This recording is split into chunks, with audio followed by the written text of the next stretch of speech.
नमस्कार। आज मैं सिंधु घाटी सभ्यता के बाद मैं एक नई सभ्यता के बारे में चर्चा करूंगा, जो हमारी सभ्यता होगी वैदिक सभ्यता।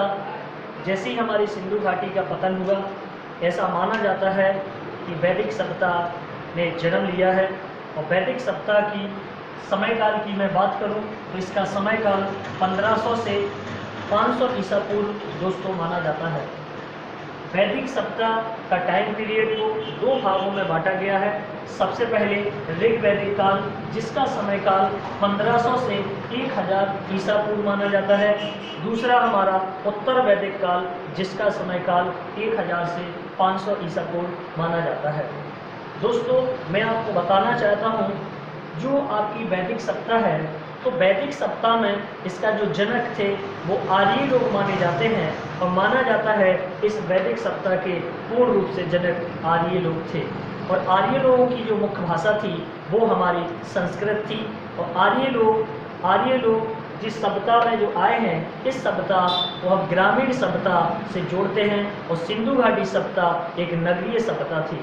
तो दोस्तों, मैं बताना चाहता हूँ, जो वैदिक सभ्यता में कई विद्वानों के मत हैं कि जो आर्य लोग आए थे वो सबसे पहले बाल गंगाधर तिलक ने कहा है कि आर्य लोग सर्वप्रथम उत्तरी ध्रुव में आकर यहाँ पर बसे हुए हैं।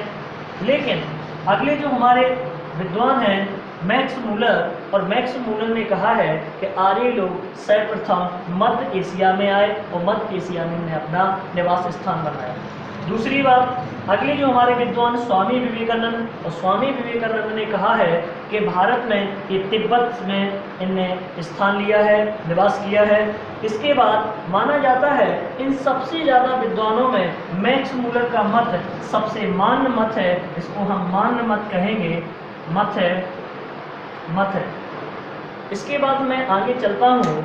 जैसी हमारी ये वैदिक सभ्यता है, इसमें वेदों के बारे में उल्लेख किया गया है। दोस्तों, वेदों के बारे में, वेदों को हम श्रुति भी कहते हैं। इसका जो दूसरा नाम है वेदों की संख्या 4 मानी जाती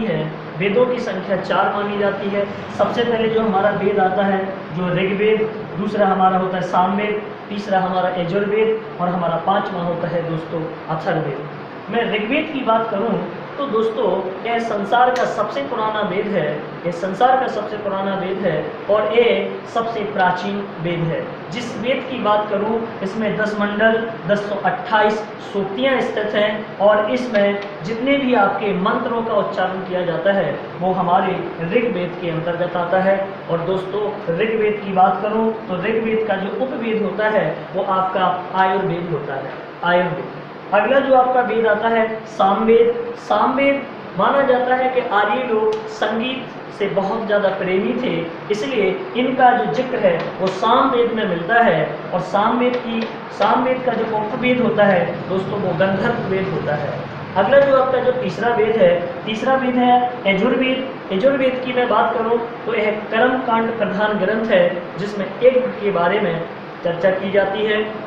और यह वेद गद्य पद दोनों में पढ़ा और लिखा जाता है।